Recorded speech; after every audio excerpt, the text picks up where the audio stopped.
የቀኛዝማች ኑሮ በተስፋ ተከበበ። ጥቅምና እድገት ማነፍነፍ ዋነኛው ተግባራቸው ሆነ።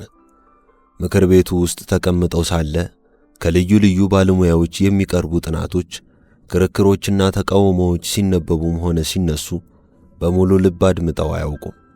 አንዳንድ አባላት የሚያቀርቡት ሐሳብና ክርክር ከማናደድ አልፎ እንዲህ ያሉትን ጋጥ ወጦች ለምን ያስገቧቸዋል?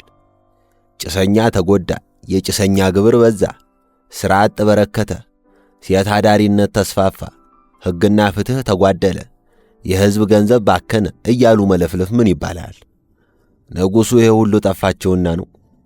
ደህና አርፎ የሚገዛውንና ሰጠለጥ ብሎ የሚያድረውን ሕዝብ አጓጉል ነገር እያሰሙ አገር ሊበጠብጡብን ነው። እኔ በወህን ሰብሰብ አድርጌ ወህኒ ነበር ማጉራቸው ይላሉ በልባቸው።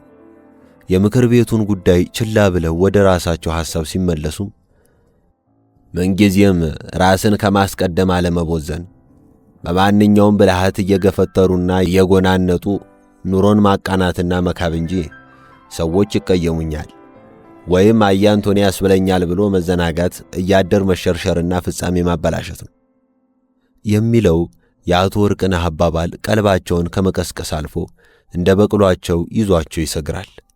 ወደ ከተማ ዘግይተው በመግባታቸውም ዕድሜ ልኬን ከማንም ነሁላ ባል አገር ጋር ታረመ እንዴ ተገመሰ እያልኩ ስነታረክና የስልቻ እህል ስቆጥር እዚህ ስንቱ ግፍነት ሽቅብ ወጣ በማለት ይጸጸታሉ። ዕድሜያቸውን ሲያስቡትማ ምን ያህል ቀረኝ በሚል ስሜት በንዴት ቢል ይላሉ። አእምሮአቸው ተረጋግቶ ቀልባቸው ሲሰበሰብ ደግሞ የፍላጎታቸው ማስፈጸሚያ ፈር በሁለት ይከፈላል።